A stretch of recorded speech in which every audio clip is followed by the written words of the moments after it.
उत्तर प्रदेश की लोकसभा सीट पर 25 मई को छठे चरण में वोटिंग होनी है। ऐसे में चुनाव प्रचार के लिए ज्यादा समय नहीं बचा है।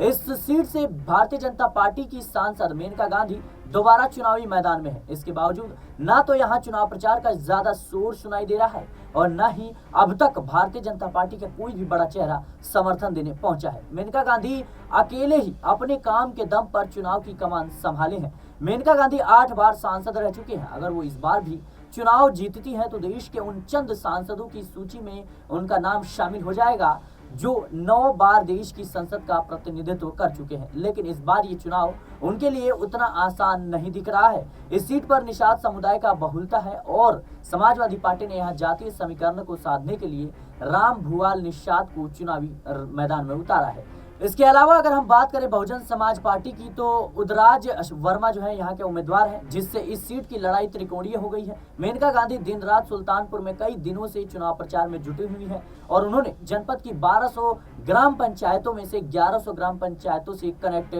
करने की खुद की जिम्मेदारी संभाली हुई है। तो वो तमाम लोगों से संपर्क कर रही हैं। उनके समर्थन में ना तो सीएम योगी आदित्यनाथ और ना ही प्रधानमंत्री नरेंद्र मोदी किसी अन्य बड़े नेता की जनसभा की खबरें निकलकर सामने आ रही है कि मेनका गांधी ने किसी को भी चुनाव प्रचार के लिए नहीं बुलाया है। माना यही जा रहा है कि मेनका गांधी ने इस सीट पर सभी जातियों को साधने की कोशिश की और हर समाज में पैठ बनाई है। तो वही नहीं चाहती कि यहाँ पर ध्रुवीकरण की राजनीति से उनका खेल खराब हो जाए।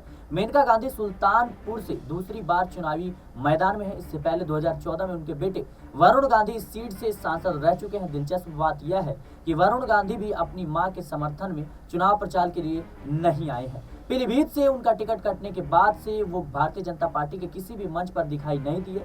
सुल्तानपुर में बीजेपी की मेनका गांधी का मुकाबला समाजवादी पार्टी के राम भुवाल निषाद से है। राम भुवाल बीजेपी छोड़कर सपा में शामिल हुए हैं और इससे पहले वो बसपा में रह चुके हैं। फिलहाल जिस तरीके से अब सुल्तानपुर के समीकरण आ रहे हैं, साफ तौर पर जो मेनका गांधी है वो कहीं ना कहीं उनका पक्ष और उनका जो समर्थन है वो भारी नजर आ रहा है। ऐसे में देखना होगा कि क्या समाजवादी पार्टी यहाँ से बाजी मारती हुई नजर आएगी। देखना दिलचस्प होगा। फिलहाल इंतजार कीजिए 4 जून का, जब ईवीएम की पेटियां खुलेंगी और सुल्तानपुर का भविष्य भी तय होगा। फिलहाल के लिए इस खबर में कहीं देश और दुनिया की तमाम खबरों के लिए बने रहे नेक्स्ट 10 पॉलिटिकल बाइट।